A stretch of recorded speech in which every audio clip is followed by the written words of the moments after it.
بذار اینجا. چای منم بذار. سلام به همگی.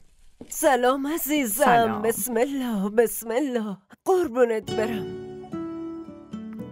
الهی زنده باشی. خوش اومدی. بیا بشین بشین. بیا بشین. چی میخوری عزیزم ها؟ حلوای هویج هست، فرنی هست، نون و روغن محلی هم هست.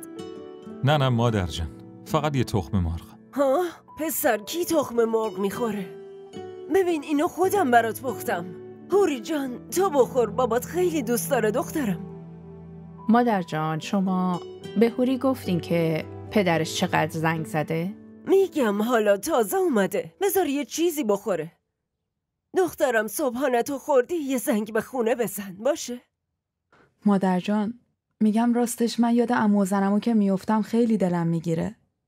تنهایی قصه میخورن، شما بهشون زنگ بزنین بگیم بیان اینجا. زنده داشت. به جای اینکه بگیم اونا بیان اینجا، میتونیم هوری رو بفرستیم پیششون.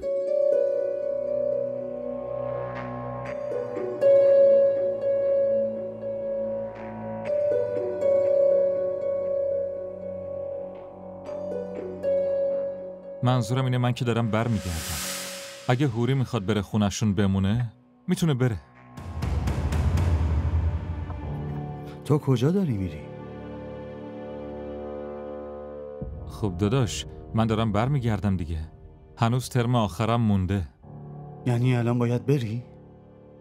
بله داداش، باید درسم بخونم. این درس و دانشگاه رو فعلا ول کن. باید چند روز اینجا بمونی. دیگه چی پسرم؟ مردم چی میگن؟ تازه عروسی که یه روز بود اومده بود و داماد ول کرد و رفت؟ مردمو ول کن. هوری چی میگه؟ ها؟ همینجا بشین. هر موقع وقت امتحانت شد برو امتحانتو بده.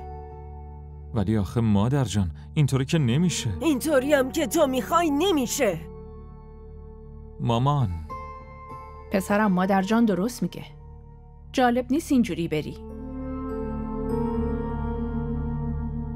از این به بعدم هر برنامه‌ای توی زندگی داری با زنت مشورت میکنی. الان دیگه ما نه. این باید بهت اجازه بده.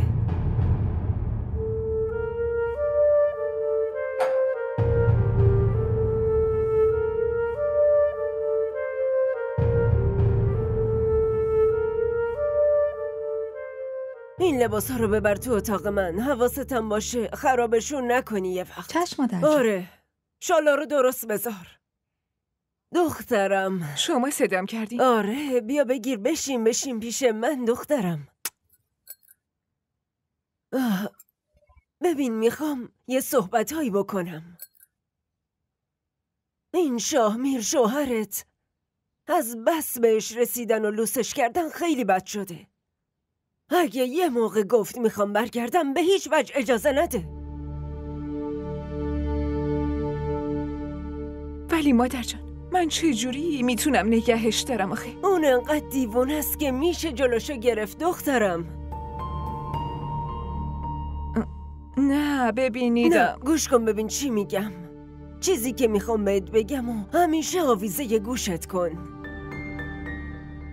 ببین دخترم، مردا یه آسمون میخوان که پرواز کنن، ولی باید تناب به دور پاشونو محکم توی دست خودت نگه داری. حرف منو میفهمی؟ بله. آفرین، همین خوبه. حالا برو به بابات زنگ بزن دخترم. از صبح خیلی دلشوره داره. باورت نمیشه که چند بار به اینجا زنگ زده. الان زنگ میزنم بهش. آره